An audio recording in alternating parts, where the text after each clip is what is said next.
Mirë mbrëma dhe përshëndetje. Unë jam Mesut Shabani, jeni në podcastin Mesut Shabani. Miq të mi, data është 25, muaj është i 7, viti 2026, e shtunë, pak para mesnate. Dhe, si zakonisht, para se të përmbyllet dita, dalin në skenë problematikat më të mëdha që janë krijuar brenda asaj dite. Nga partitë politike, kuptohet. Dhe, unë në fillim do startoj dhe do lexoj diçka mjaft interesante që i ndodhen vëmërë dhe pëmnes ky kryeministri dhe atij ministrit që mbahej jo i zgjuar, po më i mençur në Ballkan. A dini çfarë ka ndodhur Ministrisë së Transportit? Vjedhje tepër e rëndë për 5 milion eurosh në nën stacionin elektrik e Korridor në Dreshef. Në nën stacionin elektrik e Korridor në Dreshef, i vendosur me stacioneve e Korridor, Lisiçe dhe Dreshef, është hyrë një vjedhje e përmasave të mëdha, e cila ka shkaktuar shkatrimin e plot të një pjese të konsiderueshme të pajisjeve elektroenergjetike të infrastrukturës së Korridorëve, njoftuar nga Korridorët e Maqedonisë, infrastruktura MZ infrastruktura. Sipas tyre, gjatë vjedhjes janë përmbysur me forcë 2 trafostacione të mëdha elektrike, secili me peshë mbi 30 ton.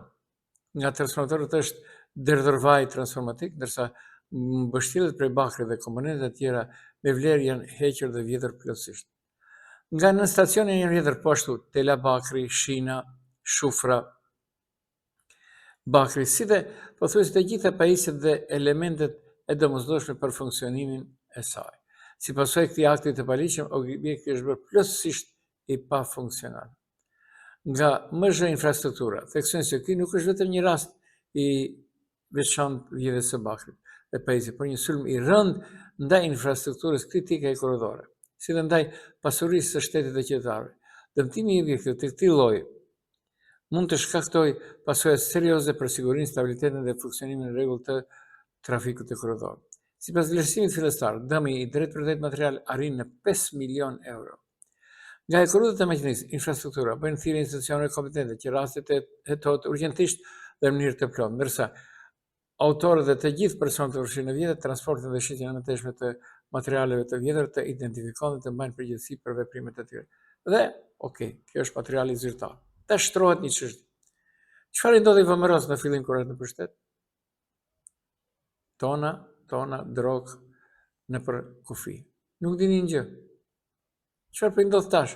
Si është e mundur të mos jetë e siguruar me roje ky në stacion? Shumë e çuditshme. Ta që mbahen shumë të aftë që Nikola Gruevski nuk e kthejnë prapë së bashku me zëvendës kryeministrin e transportit dhe lidhjeve Nikolovski, i cili investon me paratë e shtetit të gatshme vetëm në Maqedoninë, pjesën tjetër pra në regionin e Pologut. Jo, pra në regionin e Pelagonisë po. Dhe ndodhi. Stacioni e Korridor në Tetov, ri, askush nuk e prek. Nga Shkupi, në Priegonoc, Tetov, Gostivar, Kërshov, a dini sa para mund të fitonte? Nuk e bën. Nuk e bën Ministria e Transportit. Dhe ja se çfarë po ndodh. Ja vjedhin parasysh 5 milion euro në stacionin elektrik Korridor në Dreshef. Kjo është vërtet e rëndësishme. Janë para tonat, tujat, ti që më dëgjon. Nëse nuk do gjenden këto, atëherë këtu ka gisht shteti. Nëse nuk do gjenden, si është e mundur? Pa roje sigurimi. Çdo gjë është e mundur në Maqedoni. Çdo gjë është e mundur. Unë uroj që qeveria t'ja dalë këtij gjëje, t'i ka barem një të bëj, sepse ende nuk ka asnjë zbulim të asaj se kush qëndron pas gjithë asaj toni të drogës nëpër kufi, dhe u tha për hir të hetimeve. Por, këtyre ditëve lexova diku nga një gazetar i bllokut Maqedonas. Thoshte kështu: pse për shkak të hir të hetimeve në Gostivar dolën rent? Edhe Levica kishte po, rent. Ministri i transportit, ministri i policisë, kryeministri, të gjithë thanë masat. Pra, nuk i dha mundësi prokurorisë që të veproj, ti përfundoj pra, veç u dhanë konotacionin. Çfarë nuk do dëgjosh? Çfarë nuk do dëgjosh? Ndërsa në atë që quhet kalimi i kufirit, gjithë drogë që shkoi për Serbi, për hir të hetimeve, nuk u dha asnjë emër. Ndërsa në Gostivar për hir të hetimeve u dhan të gjitha emrat. Ky, pra nuk i lan aftësi prokurorisë që të tregoj vetveten. Pra kjo tregon se ky shtet e kontrollon, kjo qeveri e kontrollon. Dhe mendoni se ishte rastësisht 20 me gjiti atje? Rastësisht. Bilali nuk ishte, se Bilali e ka Menderos. Bilali është i kapur në të gjitha anët. E ka Menderos. Dhe Izetin thojza, kise nuk është i këmbër dhe është më kundërshtar, sipas asaj që dërgojnë mediat maqedonase, i Mickovskit.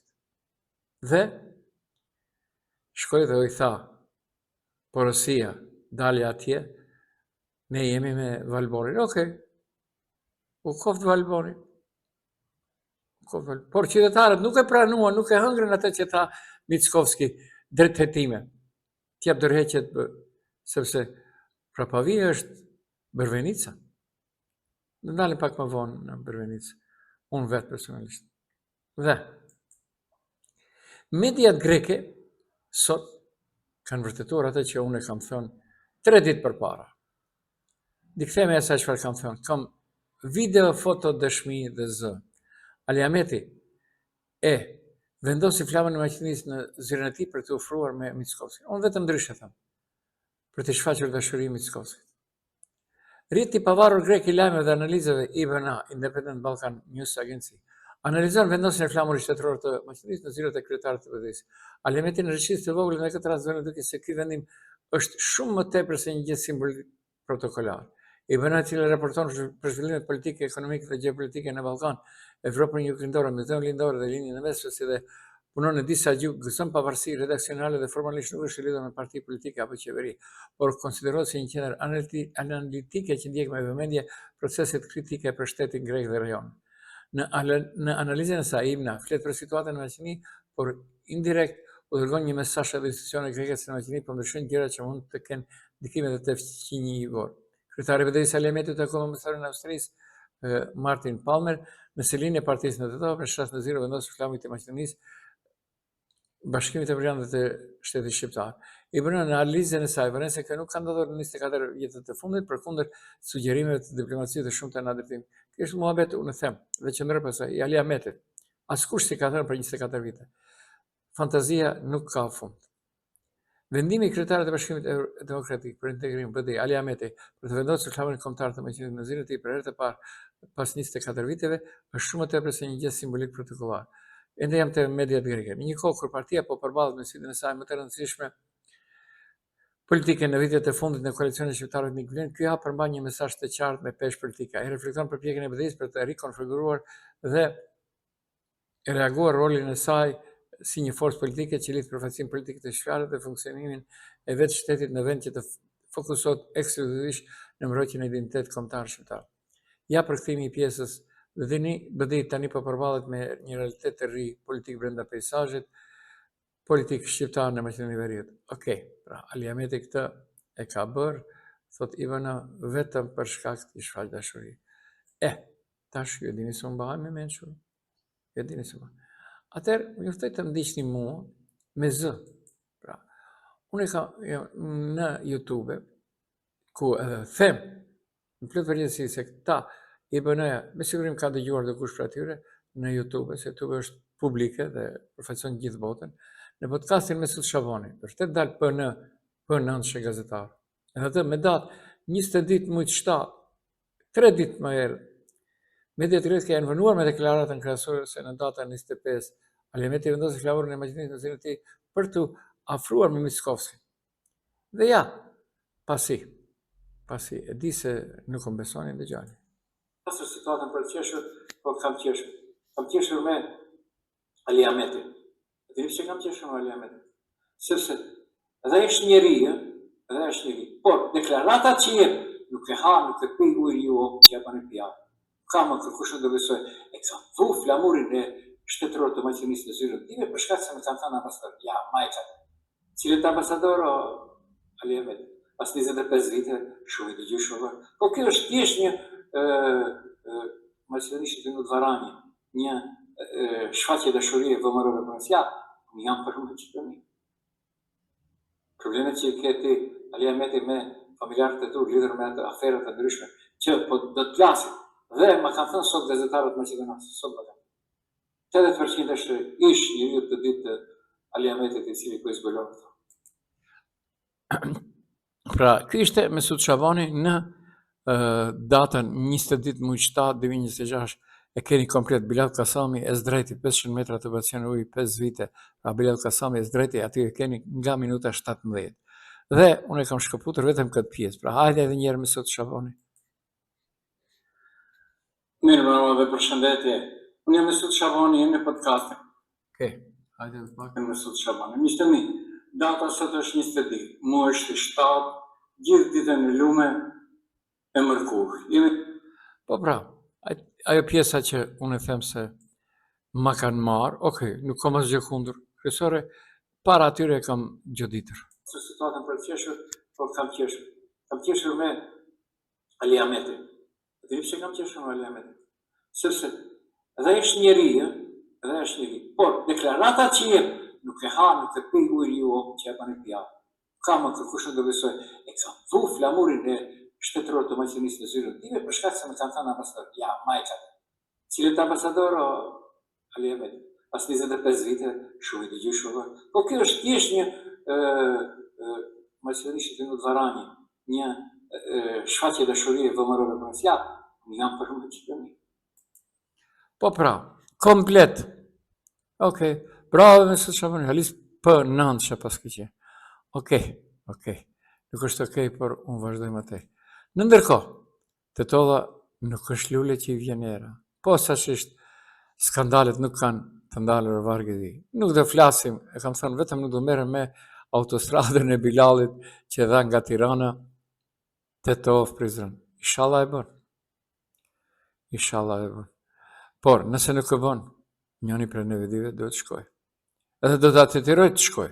Bajnë me. Dhe ja se qëfar probleme ka komune. E mbani mend kur Teptisi pasi e shiti ja dha koncesionin në partneritetit privat të publik sa më herët me bërllokët, Teptisi që në PKTTO pa tjetër të jepet koncesionit privat. Dhe, 2 raporte zyrtare BDI tash në mbrëmje, kryetari i saj Behram Rexhepi, thotë, është një familjari im.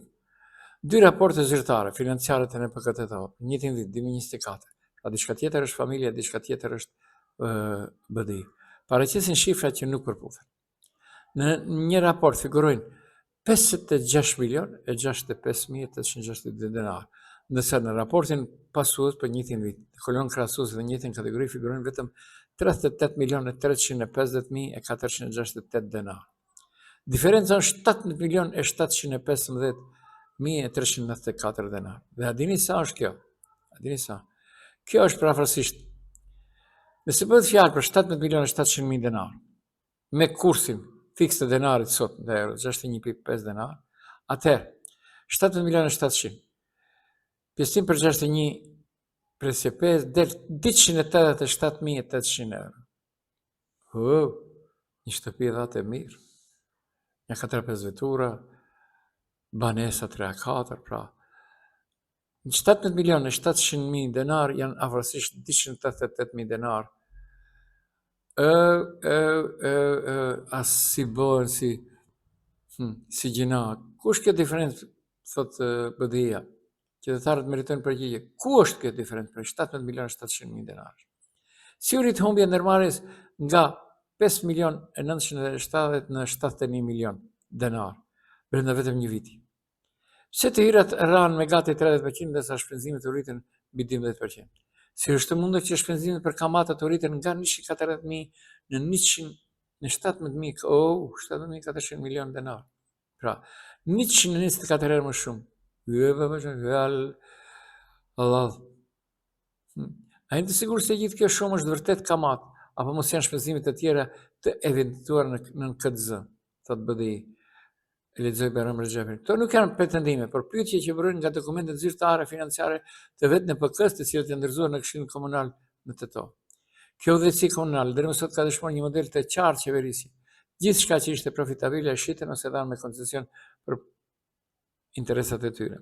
Ndërsa, atë që nuk arritën ta shesin e keq menaxhuan, zhytën në borxhe dhe shndruan në burim plashkiti. Ata nuk erdhën për të menaxhuar pasurinë publike, por për ta acceptuar, shitër, shfrytzuar dhe varfëruar në kryq të qytetarëve.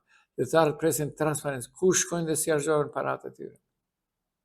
Pra, në PK të fabrikë zhdukje së milionëve. Po, është mundësuar, pse jo? Pse jo, kur të mundësohet, pse jo?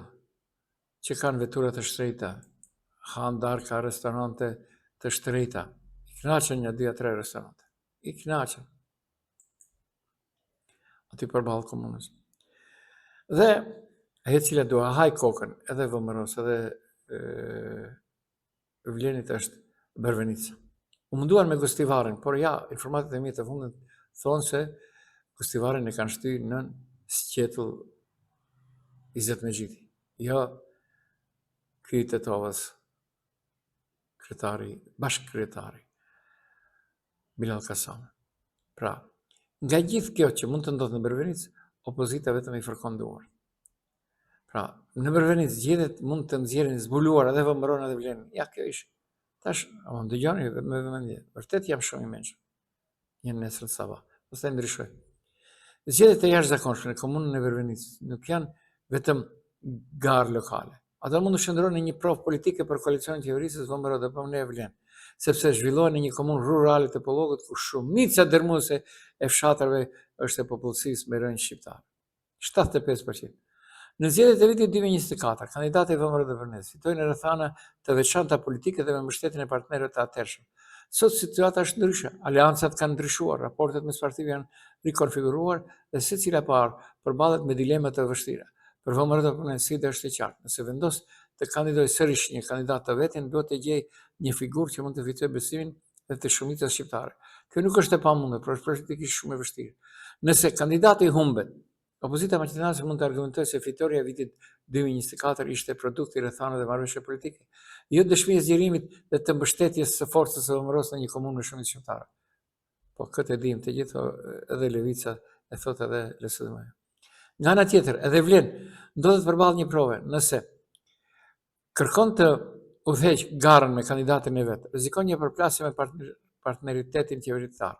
Nëse mbështet përsëri një kandidat të vëmëros, opozita shqiptare mund të paraqesë këtë si dështim se Vlen po sakrifikon interesin politik shqiptar për të ruajtur koalicionin qeverisës. Kjo do të përdoret si argument në fushatën politike, pavarësisht nëse është apo jo një vlerësim i drejtë. Mirë po. Tash unë dalë prapë i mençur. Në këtë pikë, dilema nuk është vetëm se kush do të jetë kandidat. Kandidatën që e kanë paraqitur vëmërë dhe e mat pulsin, nuk ka shansa të fitojë. Pikpyetja di marrë edhe 1000 vota. Por edhe çfarë mesazhi do të jap secila parti në zgjedhjen e saj. Dhe unë them, a mund dalin me një kandidat të përbashkët? 90% po. Mund të ruaj stabilitetin e koalicionit, por mund të krijoj pakënaqësi në bazat partijake. Dy kandidatë të ndarë mund të forcojnë identitetin e secilës parti, por e të rrisin tensionin brenda shumicës së qeverisë. Megjithatë, duhet shmangur një përfundim të prerë. Nuk ka prova politike që tregojnë se ekziston publikisht një përçarje mes vëmëros dhe Vlenit për këtë çështje deri tani. Kjo mbetet një analizë e bazuar në llogaritjet politike dhe në skenarët që mund të krijohen gjatë procesit zgjedhor. Bervenica është një komunë rurale në zemër të Pollogut, me një popullsi ku shqiptarët verbojnë shumicën ndërmuese. Pikërisht për këtë arsye, zgjedhjet e jashtëzakonshme nuk do të kenë thjesht një garë për një kryetar komune, ato mund të shndrohen në testin më serioz të partneritetit mes vëmërës dhe Vlenit dhe Vlenit që nga formimi i qeverisë. Pra edhe një herë, vëmëroja nëse humb, atëherë LSDM-ja dhe Levica do e harë shpirtin. Vleni nëse humb, që fitoj vëmëro dhe për ne, kuptohet, nuk është më në tabanin e asaj që i vjen emrat e rrugëve sot atje. Në politikë numrat nuk gënjejnë. Një komunë me shumicë shqiptare nuk fitohet lehtë nga një kandidat maqedonas vetëm me logjikën e matematikës etnike. Si thoshin për në Bervenic? Jo etniciteti, por etika. Për këtë arsye, fitoria e vitit 24 u komentua nga shumë analitikë si rezultati i një konfigurimi të veçantë politik dhe jo domosdoshmërisë si dëshmia e një mbështetje të qëndrueshme. Pikërisht këtu fillon dilema e sotme. Pak më gjatë e keni të telegram.mk, është material i gjatë, pra mos thuaj asnjëherë kurr në politikë, kurr mos thuaj. Pra ekziston një rregull që nuk vërtetohet asnjëherë. Pra Vrvenica vërtet është e vogël në hartë, por mund të prodhoj një mesazh të madh për gjithë skenën politike të maqenisë së Veriut. Dhe duhet të prodhoj. Pse ta zëm nuk u bë aq zemërgjer vëmëroj. Një komunë kote do si do diku në Maqedoni, ande tjetër tu jap shqiptarëve. Ja, jemi për etnicitet, etikë për etnicitet. Çfarë nuk ka. Kumanova nuk vada e humbet gjërat e tjera. Pra, vërtet është rënqethje kjo që ndodh në Maqedoni. Dhe unë kisha, jemi pak para fundit, po kisha një moment shumë interesant. Sot Izet Mexhiti ka pëlqyer shumë. Ka folur për përfaqësimin dhe provimin e respondencës dhe ka bërë me gisht, ka dorëzuar porosi. Dëgjoni ju opozita, pa marrë parasysh kur ka BDI drejt ka, kur s'ka unë i bi, kur ka vlenin të drejt nuk i bi, kur s'ka të drejt ka. Dëgjoni çfarë deklarate mjaft interesante ka thënë sonte Izet Mexhiti dhe ky njeri e bën, unë them se e bën, kërcënimin e ka realitet. Ta dëgjoj.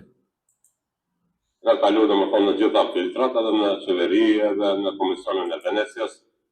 Izet më fal pak për fillimin se hike. Mos më ikë burri vetë. Vleni e ka kalu domethënë në gjitha filtrat edhe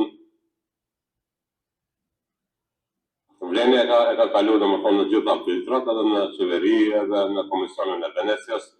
Edhe uroj pra opozitën shqiptare, të cilët nuk i kanë thirrë të punë 22 vite, uroj që tash janë konstruktiv dhe në moment të duhur të kalojnë inatin dhe të votojnë pro interesit shqiptar edhe të dy ligjet, edhe të ligji për jurisprudencën edhe të ligji për përfaqësim adekuat.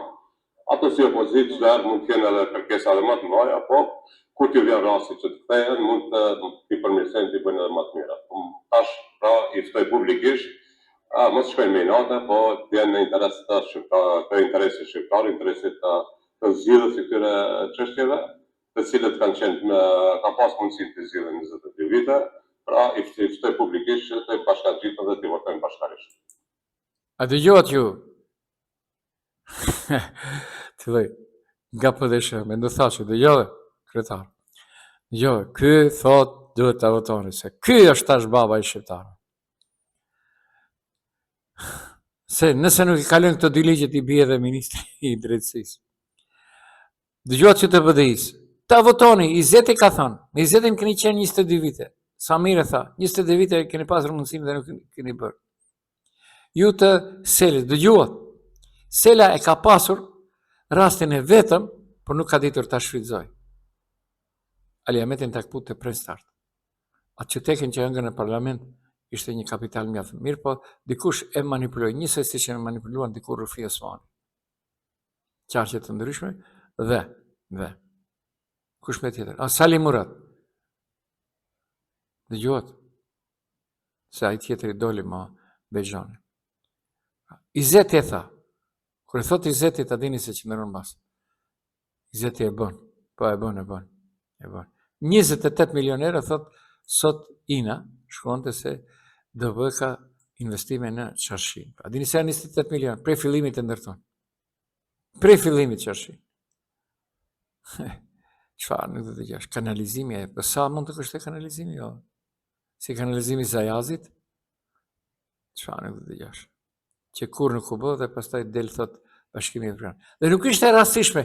Informatat e mia kohëve të fundit thonë qeveria VMR dhe për në vlen në emër të edukatës, kulturës, e kanë dërguar Rokasin në Korçov ta shoh në vetë ngjarje. Dhe ajo është thyer poentim politik. Po është thyer. Rokasi ka jetë Lugas të në Kosovë. Okej, nuk është okej. Pra, këtu një përshëndes, dëgjohemi nesër Roma. Ishit në podcastin Mesut Shabani me Mesut Shabani.